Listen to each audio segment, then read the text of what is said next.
क्या आपने सोचा है कि हमारी जिंदगी की सारी परेशानियों का कारण हमारी भावनाएं हैं? पैसा मिले तो लोभ, ना मिले तो भय, अन्याय दिखे तो क्रोध और रिश्तों में उलझन हो तो दुख। लेकिन इन्हीं भावनाओं को यदि हम इनके उच्चतर स्तर पर रूपांतरित कर दें तो लोभ को बदलकर स्वतंत्रता की भावना के रूप में देखने लगेंगे, क्रोध को बदलकर अन्याय के विरुद्ध लड़ने की साहस के रूप में देखने लगेंगे, भय को बदलकर सुरक्षा और जागरूकता के दृष्टिकोण से देखने लगेंगे। अगर ऐसा परिवर्तन हो जाए तो क्या होगा? जो होगा उसे ही कहते हैं भावनाओं की परिपक्वता, और वही है असली आत्मज्ञान। नमस्कार, मैं गजेंद्र। अंतर यात्रा के आज की प्रस्तुति में स्वागत है मित्रों। खुद को जाने श्रृंखला में अपने शरीर के टूल्स और उनके उपयोग करने की विधियों के संबंध में हम विस्तार से चर्चा किए हैं। 5 कड़ियां इनकी हो गई हैं। पहली कड़ी में हम अपने शरीर के 5 लेयर्स, पंचकोश के बारे में जाने थे। दूसरी कड़ी में हम अपने शरीर के ऊर्जा केंद्रों के बारे में जाने।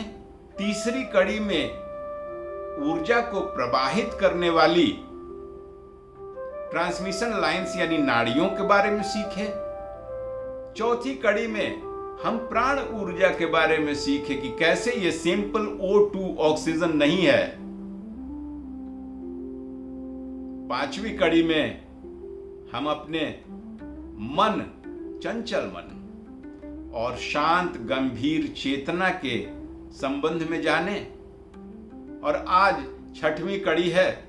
इसमें हम जानेंगे कि हमारी भावनाएं ही महत्वपूर्ण हैं जो हमारे इस पूरे व्यक्तित्व को नियंत्रित करती हैं। अगर ये भावनाएं उच्छृंखल हो जाए, सतही हो जाए, तो पूरा व्यक्तित्व हास्यास्पद हो जाता है। लेकिन यदि ये भावनाएं परिपक्व हो जाए, मैच्योर हो जाए, और हम इन सतही भावनाओं को इनके उच्चतर स्केल पर ट्रांसफॉर्म कर दें, रूपांतरित कर दें, तो आत्म साक्षात्कार भी हो जाए। चलिए विस्तार से समझते हैं। खुद को जाने की अंतिम कड़ी ये चरम का आनंद देगा। तो आत्मज्ञान का अर्थ मन, बुद्धि और चेतना की सारी परतों को पार कर उस साक्षी भाव तक पहुंचना जहां हमारी भावनाएं हमें नियंत्रित नहीं करती हैं, बल्कि हम उन्हें रूपांतरित करना सीख जाते हैं। यही है भावनाओं की परिपक्वता।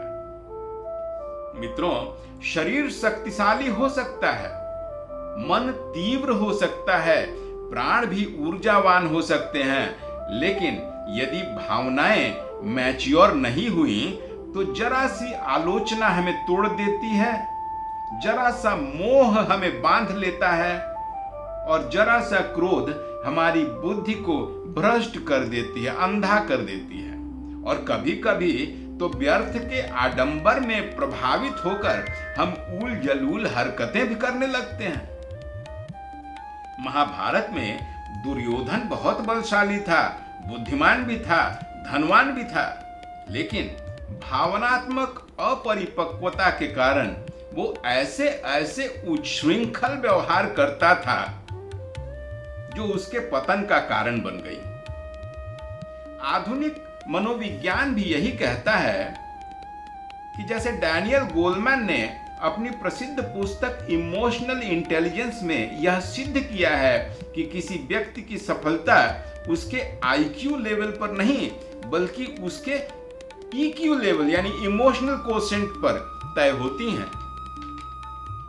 स्टैनफोर्ड और हार्वर्ड के रिसर्च भी बताती हैं कि जो लोग अपनी भावनाओं को पहचानना, नियंत्रित करना और सही दिशा देना जानते हैं, वे जीवन में कहीं अधिक सफल और संतुष्ट होते हैं। भावनात्मक परिपक्वता का मतलब यह नहीं कि हम रोते हुए या हंसते हुए न दिखें। इसका अर्थ है कि भावनाओं को भली भांति जड़ तक जाकर समझ लें और उन्हें रचनात्मक ऊर्जा में परिवर्तित कर दें, ट्रांसफॉर्म कर दें, रूपांतरित कर दें। उदाहरण से समझाता हूं। भय की भावना को यदि हम बढ़िया से समझ लेते हैं, उसका कारण जान लेते हैं, तो उसे हम सावधानी में परिवर्तित कर देते हैं। सड़क पार करने में डर लगता है, तेजी से गाड़ियां आ जा रही हैं, तो जागरूक हो जाना चाहिए ना, सतर्क हो जाएं। कहां जेब्रा क्रॉसिंग है, कहां सिग्नल लाइट है। यदि इन सबों को ध्यान कर सड़क पार करने का जो प्रोसेस दिया हुआ, उस प्रोसेस को फॉलो करेंगे, तो भय की भावना जागरूकता की भावना में परिवर्तित हो जाएगी। दूसरा उदाहरण, क्रोधित हो गए किसी कारण से, तो भली भांति समझें कि क्यों किसी आदमी ने ऐसा आचरण किया कि क्रोध उफन आया, और इस भावना को यदि उस कारण के प्रति, उस आदमी के प्रति न्याय की शक्ति बना दें, तो हो गया ना भावना का रूपांतरण, अन्याय के विरुद्ध खड़े होने का साहस। और उदाहरण तीसरा, यदि किसी के प्रति अत्यधिक मोह हो जाए, तो यह मोह की भावना को कैसे हम करुणा में या प्रेम में रूपांतरित कर दें, ताकि मोह के पास से परिवर्तित होकर वह प्रेम की स्वतंत्रता बन जाए। थोड़ा और क्लियर एग्जाम्पल देते हैं। मान लीजिए कि हमें धन का बहुत लोभ हो गया, बहुत पैसे चाहिए हमें। क्यों चाहिए? गंभीरता से अंदर तह तक जाके पहचानिए तो पता चलेगा कि बहुत सारा पैसा हमें इसलिए चाहिए क्योंकि हमें आर्थिक स्वतंत्रता चाहिए अपने जीवन में। तो अब जीवन में आर्थिक स्वतंत्रता की प्राप्ति के लिए जो जो प्रोसेस हुए हैं, बनाए गए हैं, इन्वेस्टमेंट प्लान तरह तरह के, उन सारे डिटेल्स में मैं जाना नहीं चाहता हूं। आर्थिक स्वतंत्रता की प्राप्ति के लिए जो भी प्रोसेस है, उस प्रोसेस को यदि हम फॉलो करेंगे, पूरी प्रक्रिया को धैर्यता से निभाएंगे, तो हो गई लोभ की भावना का परिवर्तन आंतरिक और बाह्य आर्थिक स्वतंत्रता के रूप में। मित्रों, ये वो कलाएं हैं जहां भावनाएं हमारी जेल नहीं, प्रगति की सीढ़ियां बन जाती हैं। हम भावनाओं को नीचे से उठाकर उनके चरम रूप में पहुंचा देते हैं और ग्रहण करते हैं। उपनिषदों में भी कहा गया है कि मन एव मनुष्याणां कारणं बंध्यो मोक्षयो। मन ही कारण है मनुष्य के बंधन का भी और मुक्ति का भी। तो जब तक मन भावनाओं की चंचलता में फंसा है, सतही है, बंधन में है, लेकिन जब मन इन चंचलताओं को भली भांति समझकर इनके गहरे रूप में पहुंचता है, रूपांतरित कर देता है, शांति में स्थिर हो जाता है, और तभी आत्मा से साक्षात्कार भी होने लगती है।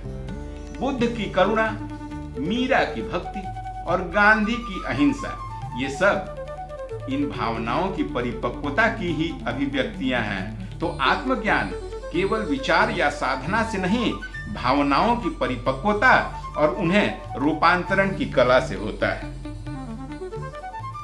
तो मित्रों, खुद को जाने श्रृंखला अपने आप में एक ऐसा ट्रेजर है जो आपको सदैव कभी पुराना होने वाला नहीं है। मार्गदर्शन देता रहेगा विभिन्न विभिन्न परिस्थितियों में कि किस तरह से इस मुश्किलात से हम निकल सकते हैं। इनकी कड़ियों को ध्यान दीजिए, दोबारा देखिए और अपने उन मित्रों को भी शेयर कीजिए जो अपनी समस्याओं में जूझ रहे हैं। खुद को जाने। इस कड़ी का आज समापन। इस प्लेलिस्ट की पूरी श्रृंखला की लिंक मैं डिस्क्रिप्शन बॉक्स में डाल देता हूं। जब जब जरूरत हो इसे देखिएगा, आपके लिए है, और अपने मित्रों को भी शेयर कीजिएगा। अंतर यात्रा की अगली परिचर्चा में हम फिर मिलेंगे। तब तक के लिए नमस्कार।